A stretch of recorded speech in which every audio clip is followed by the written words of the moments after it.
Okay, grade 9s, welcome to your history lesson today. If you're watching this, obviously I'm still sick. My apologies I'm not with you. However, still a good chance to learn all the content we need to for this particular lesson. So, buckle up, let's get into the weapons of World War One. I've just googled some various images here because I thought that'd be more exciting to look at than simply a blank screen. But let's get into this PowerPoint. So, as we go through this stuff, there's going to be a natural fascination. I mean, particularly us blokes, we find guns and shooting stuff really, really cool, and we don't need to be ashamed or feel bad about that. But parallel to that fascination, we need to understand that, as cool as some of these, I mean, look at that for goodness sake, what the heck is that? I don't even know. We need to understand, along with the fascination, there is always the backdrop of ideas that this is a hugely tragic event. We'll talk about that angle more as we go. But to understand this conflict well, we need to actually understand the mechanics of it, as in what people did with their time, what tools and what weapons they used. So, this PowerPoint is hopefully going to take you through all of that. A couple of videos chucked in there. Let's get into it. Okay, weapons of World War One. Most basic weapon. Before we get there, I want you to consider, and this might be a good discussion for you, Mr. or Mrs. Teacher, what the most lethal weapon of World War One was. So you can talk about this before the slideshow or indeed after the slideshow. And by that we mean which weapon killed the most people. Second dot point, which weapon would have had the most deleterious psychological effect? One of the features of World War One was significant mental trauma from some of these weapons. Have a discussion about which of these weapons might have got under your skin, so to speak. This last one here, how does it make you feel to be human, knowing that we've created things so destructive as this? They could be good topics of conversation, either before or after the slideshow. Alright, most basic weapon we're starting with is obviously the rifle. This is the rifle the Australian soldiers used. It's a 303. Now, rifles shoot bullets. Here's what a bullet looks like. We're going to watch a really quick video to help us understand exactly how a bullet works. What we need to understand is a bullet has three parts, more or less. We've got the projectile here. This is the bit that actually flies out when a bullet is shot. We've got this, the gunpowder. This is the explosive substance that powers the bullet. And here we've got the brass casing, the bit that kind of holds it all together. And here is a YouTube clip taking us through that. Again, the three parts there. We've got the casing. So this is inside a bullet now.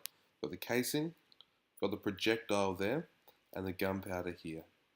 This thing here is called the primer. It's just a little mini explosive that ignites the gunpowder.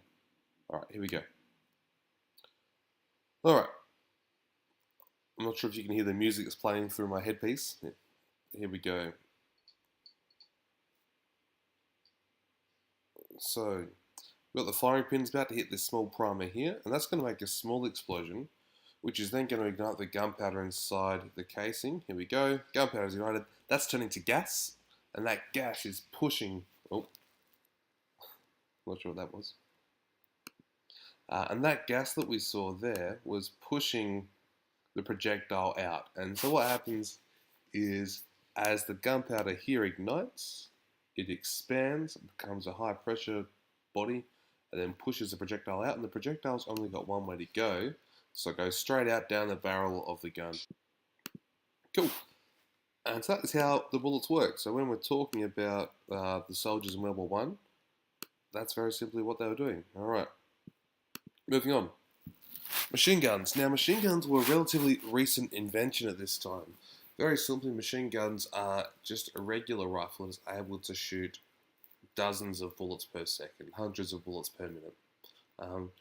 Again, we're going to come back to the fact that this conflict, World War One, falls after the Industrial Revolution, and so technologically speaking, it's much more advanced and sadly much more deadly. And this is probably one of the first big conflicts where both sides have actually had access to weapons like machine guns. Before this, we very often had one side fighting against another side which was technologically inferior, and so you'd have one team fighting with machine guns and rifles and the other team sadly fighting with spears and shields. One thing that made this conflict so lethal was the fact that both sides had very advanced weapons. And we're going to learn more about that this lesson as we go. Flamethrower. Now, this is a particularly frightening invention, I think. we're all probably somewhat familiar with what a flamethrower rather is and what it does. Um, Here we've got this isn't a WW1, that looks pretty like, a lot like Vietnam style getup. We've got, I don't need to explain it, you understand how a flamethrower works. Okay. Next up, we're going to be learning about the mortar. Now, the mortar is an interesting weapon. What we've basically got here is this is an explosive canister, right? So it's a way of launching a bomb across distances. Now we're going to watch another quick little YouTube video here that's going to explain to us a little bit better. So just remember, that's kind of the barrel. This is the ground here. You've got soldiers holding it. That's the explosive canister there. We're going to watch exactly how it works. This is a more modern version that we're going to see here. Here we go. A modern mortar is a weapon that provides short-range indirect fire at high angles, usually between 45 and 80 degrees. The first modern mortar was the so-called Stokes mortar. It was developed during the First World War. Unlike traditional mortars, it was relatively small and mobile, which made it well suited for trench warfare, because unlike unwieldy artillery, it could be used directly by the infantry units at the front line.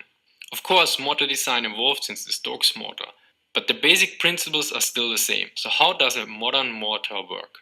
A mortar is basically just a huge tube, which is closed on the bottom side and mounted on a base plate. At the bottom of the barrel there's a fixed firing pin. If a mortar shell is dropped into the barrel and hits the pin, the propelling charge is ignited. Then the explosion of the propelling charge creates a gas that pushes the mortar shell out of the tube.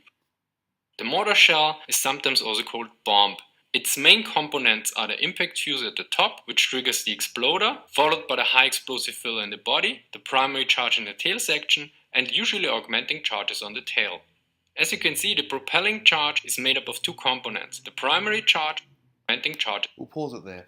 So, as the mortar's flying through the air, when it lands, it hits this bit here, and the impact of that kind of sets off this thing which they call the exploder there, which again explodes all this gunpowder in there, so creating an explosion there. So picture like a hand grenade of sorts, but this is rocket propelled by gunpowder, so it can go more like 200 meters to 2 kilometers, something like that. Cool. So that's a mortar. Back to our slideshow. And that's the primitive one that was used during World War One there. Okay, next up we have artillery. These are the sorts of things we often see out the front of RSL halls or sporting complexes. So, obviously, this is the main part of the cannon here. So what these do, they shoot big bombs of sorts, I guess, pretty long distances. We're talking between 2Ks and really over 100 kilometers, some of the biggest ones. They had a few different types of shells, so they send things that look like this through the air kilometers and kilometers. When they land, they explode, and they've got a few different types of projectiles. Let's have a look through them. First up is a shrapnel shell. Now, what we've got here is, so let's start over here. This is the shell, so this is where the gunpowder is contained in. That explodes and it shoots off this thing. This is the projectile that gets shot. Now what you can see here is that this has got a few different parts to this shell. So this is a bit flying through the air. All these little things here are little ball bearings. And what happens is as it's flying, it's on a fuse, and before it hits the ground, the fuse explodes this gunpowder here, which forces all this shrapnel, all these little bits of metal, out through the front of the bomb, of the projectile, into, sadly, the waiting people below. Okay, that's what we can call a shrapnel shell or an anti-personnel shell as well, designed to sadly to hurt humans. Next up is a high explosive shell. Really simple. That's just like a bomb, just a real big explosion. No actual metal inside it. Just a really, really high pressure system. Lots of heat, lots of pressure, etc. Now, some of these cannons are pretty freaking huge. You can see the size here. So this is a railway, and we've got these, these carriages built exclusively for artillery. Now, one of the things we'll learn a bit about when we look at some particular battles is that they would actually need to build railways in preparation for these battles. So it wasn't a case of you could just sneak up on the enemy to have a really big offensive. What would happen if you wanted supplies, if you wanted bullets, if you wanted men, if you wanted to have artillery support, you needed actually to in some cases, build your own railway lines, put down concrete so you could actually support these sorts of weapons. And that would take weeks and weeks and months and months and months. So it wasn't necessarily wasn't a lightning paced battle once it got to the Western Front. This particular cannon is fascinating. At the time it was built, which was roughly 1910, 1915, it was the biggest artillery weapon on Earth. So, 42 centimeter diameter barrel, so almost half a meter wide, shooting at projectiles 800 kilograms. So the explosive shell that this thing shot was 800 kilograms. So what's that? That's maybe half the weight of an average sedan car. The weapon itself weighed 47 tons. 47 tons. That's like 20 Land Cruiser vehicles. A range of 15 kilometers, which isn't huge. This was built to destroy some Belgian forts. It was built with a particular purpose in mind. I'll talk to you about it a bit more once we get to some of the battles. To fire this thing, because of the shockwave was so big, to fire this, the men here needed to fire it remotely, so either by pulling a string or pushing a button or something. They needed to walk away, I think it was 2 soccer pitches away from the cannon itself. They need to lie down flat with cotton wool in their ears with their mouth open. If they didn't do that, their eardrums would burst just from the recoil from the shockwave of firing that cannon. Now, importantly, let's just differentiate between the shockwave and the impact. So, picture a classic gun scene in the movies. When the person shoots, you'll notice that the gun gives some recoil. By that we mean it kind of forces back into their shoulder. What that is that's the force of the initial explosion which propels the bullet through the gun. Okay, so when the bullet is fired, there's a small explosion, and you see that impact when the gun pushes into the shoulder. Same thing happens here, just times a million, pretty well. So the force of the firing this gun was so big they had to be 2 football fields away, lying down flat. And then once the projectiles hit their target, obviously there was a much more destructive force there, and you'll hear about that a bit later too. This gun here is fascinating and very sad. So it's called the Paris gun. You can see how long it is there. So that's a person standing up there, or there's 2 people standing up there. You can see how long this cannon is. It was called the Paris gun, and it's called that for a very understandable reason. So a lot of the fighting took place in France. What the Germans did here, the Germans invented this weapon, is they made this cannon with the sole purpose of being able to attack Paris from the Western Front. So the fight was happening in Paris, but in country Paris, away from the main city, and they designed this gun to be able to shoot and hit the city of Paris from where they were fighting. So it had a range of 130 kilometers. That's pretty well the distance from, I don't know, if you sit in the classroom at sunrise, that's the distance to the Barossa Valley and back. Or if you've been to Tailem Bend, that if you drove from Sunrise to Tailem Bend and kept going another 30 kilometres, that's how far this gun could shoot. You could probably reach Kangaroo Island from the class at Sunrise, which is pretty nuts. This was the first man-made object to ever leave the Earth's atmosphere. You can see here how this gun was fired. So there's the city of Paris. Because you can't just shoot flat across, you have to give it an angle. The angle was so high and the distance was so huge that it actually left Earth's atmosphere when it was being shot. Also, you can see how the engineers who calculated the accuracy of this thing needed to calculate in the curvature of the Earth when they fired it. That's how huge the range is here. Again, fascinating, but at the same time thinking what this was used for, and later I'll tell you about some of the impacts of this particular gun. Fascinating, but also a hint of tragic, and more than a hint, a very sad thing as well. Alright, so we're still with artillery here. So we've got artillery that's just got huge big explosions. We've got artillery which is designed to hurt the people it hits.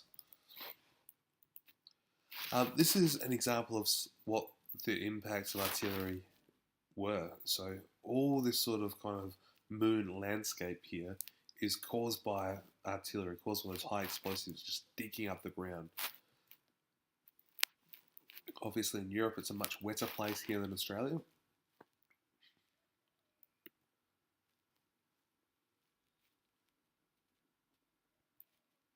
Cool. And so we're starting to see some of the eerie nature of World War One as well. The things that the soldiers are walking on here are called duckboards. Naturally, they built them because it was so muddy and so hard to get through the other areas. They needed another way of doing it. Cool. Okay, gas shell. We've probably heard about poison gas before. So it was used in World War One. World War One was the first conflict in which it was used in any serious degree. Um, so poison gas could be fired from an artillery shell as well. Again, being fired a number of kilometres, tens and tens of kilometres. Poison gas itself was originally used by the Germans. However, by the end of the war, both sides were using it. Poison gas is, if there is such a thing, a particularly nasty weapon, I think. Very simply, as you see here, when the wind is going the right way, you open up the gas canisters and let it blow toward your enemy. Again, it's worth taking a moment to realise how tragic that is. Normally we use poison gas to kill spiders and termites and things. One of the tragedies of war is we see horrible, painful, sad uses of technology on fellow humans as well. So it's worth pausing for a moment and understanding that this is some of the tragedy we see there. Barbed wire. Now, the next weapon we're looking at, grade 9s, is one you probably wouldn't expect to be included here, but it is worth mentioning. So you remember that barbed wire was a pretty recent invention. We talked about this in Australia's history, how the invention of barbed wire impacted on the employment of shepherds and how there are less people employed to look after sheep. Anyway, so barbed wire is a pretty new invention at this stage and a hugely important defensive structure for those in the trenches.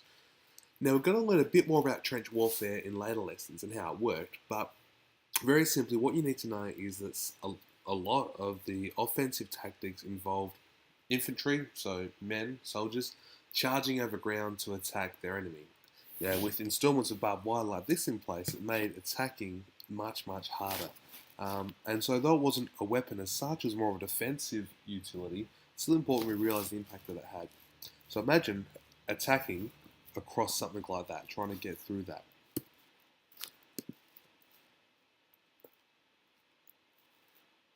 Interestingly enough, during the day you wouldn't see many people out here. Some of the books you read though talk about how at night time no man's land came to life. There'd be people out there repairing the barbed wire fields, getting the posts back up after the damage of the day. Cool. Next up, tanks. Tanks are pretty cool. So before World War One, we did not have tanks. Tanks were commissioned in response to the challenges of the battlefield. So that this tank we're looking at here was made by the British, and these are the first tanks ever in human history, which is really, really, well, fascinating. Again, cool, sad at the same time, but still very fascinating.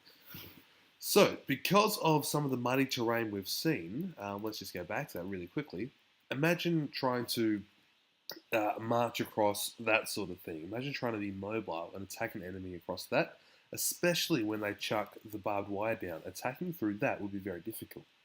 In response to those challenges and some others, we have these tanks. Now you can see how they've got very, very good clearance. What I mean by that is they wouldn't get bogged very easily. They could go over almost any terrain. Fences, barbed wire, etc. isn't going to bother these guys at all, nor are most of the trenches that were built as defensive positions as well. So, as you can imagine, very thick armor plating. Infantry, so bullets, are going to be very ineffective against this. Now, we don't have the main turret that we're used to seeing with tanks, but we do have these side weapons here. We have two different versions. This one here, I think, has got the cannon style thing, so kind of like a small artillery weapon. If it didn't have that in its place, it would have a machine gun there. So again, this is a British tank. British tank from another angle. Again, you can just see how it's made for that sort of terrain. It's sloping front here, means that any obstacles is just going to glide over the tracks, effectively go the whole way around, and so it's very difficult for this to get bogged. You can go over any terrain. This makes me laugh. This is the German response to that. So the British had the tanks first. The Germans saw them using it and thought, hey, that looks pretty cool. We'll have a go. And they created their Sturmpanzerwagen. And so it looks very funny, I think. So you can see it's got the main weapon at the front there. And obviously opportunity for other weapons coming out here. The issue with this thing, very well armoured, but the issue with it is it doesn't have much clearance. And with the mud, it got bogged very, very often. Now, I'm no expert, but my understanding was these were nowhere near as effective as the British tanks, purely because of the muddy terrain they're fighting on, got bogged and not as effective. Cool. And again, we're seeing one of the first times in any war where technology and engineering is playing such a key role. We had some people like the French who were pretty slow to learn this lesson. They just thought if we go out there being brave, being strong and patriotic and well trained, we should be able to hopefully win this war. But sadly, when bullets and tanks and armour and artillery are involved, human endeavour isn't necessarily enough. Aircraft. Began the war very underdeveloped and improved as time went on. Initially, the airplanes themselves didn't have any weapons. The pilots would simply shoot at each other with a handgun, which again is good use of everybody's time. This person here, most of us have probably heard of him. We probably don't recognise him. He is probably the world's most famous fighter pilot ever. His name is Manfred. Oops, that might be a bit of a clue as to who he is. That's a similar sort of plane that he flew across. His name was Manfred von Richthofen, a German pilot. We know him better as the Red Baron. So he had, in World War I, 80 confirmed kills. Now what that means is, a confirmed kill is one where the enemy plane is shot down in a territory where you can actually go and check to see that yes, it is indeed shot down, etc. An unconfirmed kill is when it was shot down over enemy territory, and obviously it's hard to go check to see it is a confirmed kill there. So 80 confirmed kills, probably, well, almost certainly more than that. He was probably shot down by an Australian. The conversation and the debate continues, but there's a very good chance an Australian infantryman, so a man standing on the ground with a rifle, shot him down. At any rate, he crash-landed in Australian-held territory. Now, he was pretty famous as even to enemy soldiers as the war went on. And like I said, he crash-landed in Australian territory. And this is... nice dramatic animations. This is his funeral. So this is in the middle of the war. We've got these Australian troops here. And we can tell they're Australian because they've got the slouch hat there. I was trying to zoom in, didn't work. So these are Aussies, and during the middle of the war, they are burying with full military honours an enemy soldier who's killed dozens, hundreds of the Allied troops. And I've included that because it's a very interesting moment. At the same time, you've got men literally trying to kill each other. You've got them offering respect and dignity and formality as well. It makes you wonder, if everyone can grasp hold of those concepts of, nobility, respect, etc., makes you wonder what broke down to such an extent we can have people killing each other 30 minutes after this photo was taken. It's very interesting. Yeah, in the midst of all the battle, death, and pain, we've got dignity there. It's interesting. Okay, next weapon. Submarines. Now, we grew up with submarines. We forget how freaking nuts they are. It's a boat that can go underwater and attack people without being seen and disappear to who knows where. At the time, these were kind of considered a cross between hoverboards and UFOs. They're incredible pieces of machinery. Very, very hard to fight against as well. So caused particularly the Germans during World War I flipped and flopped with their policy with submarines. Sometimes they had unrestricted submarine warfare, meaning they would shoot even civilian vessels and transport vessels. And then sometimes had regular warfare where they would just target enemy fighting units. Now, submarines scared the absolute pants off the Allies, understandably, because they could be anywhere and they had very limited means of attacking them back. So cutting edge, state-of-the-art, very scary stuff. I still harbour a pretty severe phobia of submarines to this day.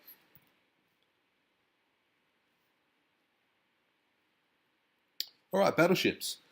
Now, we still have battleships today, but they don't have the same role in military as they did back then. So World War One was probably one of the last eras where big battleships had big cannons and played the traditional role that battleships have played for centuries. Even by World War Two, ships were being converted. Well, instead of ships, we were using aircraft carriers, and so the nature of naval battle changed. But World War One, we still had big naval ships with big cannons on them, as we're seeing there. Very interestingly, World War One, we still had some captains communicating with each other using flags. Now, radio technology was available here, but we had some captains who were old-fashioned, grew up on boats not that dissimilar to what Captain Cook was sailing around. Boats where you had cannons and where you had compasses to tell you direction and where you had flags to communicate with your friends. And so in World War One, in some battles, we actually had captains signaling each other with flags still in World War One, which is phenomenal. Very, very interesting. We're seeing the old world, and think of the warfare we talked about earlier, the kind of gentlemanly, kind of organized sort of warfare. We're seeing elements of that come through and linger into the modern world, the modern age of warfare. Very interesting. It would have been phenomenal to be part of one of these things. Imagine the sound, imagine the adrenaline, and every single moment knowing that it's a kill or be killed scenario. Imagine yourself being on that ship there as those guns are going off. That'd be crazy. All right, that's it for us, grade nines. So, what I'd like you to do is in your books or iPads, I'd like you just to write down your predictions here. Now, if you've already done this at the start of the lesson, that's fine, not a problem. But I'd like you to answer these three questions in your books, please. So, you can just go, dot points or short sentences for these first two. However, this one, I'd like you to give somewhat of an extended response, around between 30 and 60 words for that one, please. Just do that in your iPads, and so we can start the conversation around that when we catch up next time. Okay, hope you're doing well. Again, my apologies I'm not there with you, grade 9s. I hope you're doing well. Look forward to seeing you tomorrow. Pearl, if you're leaving to go to America tomorrow, I hope you have a wonderful time. Take lots of photos. We'll see you soon. All right, grade 9s. Catch you around.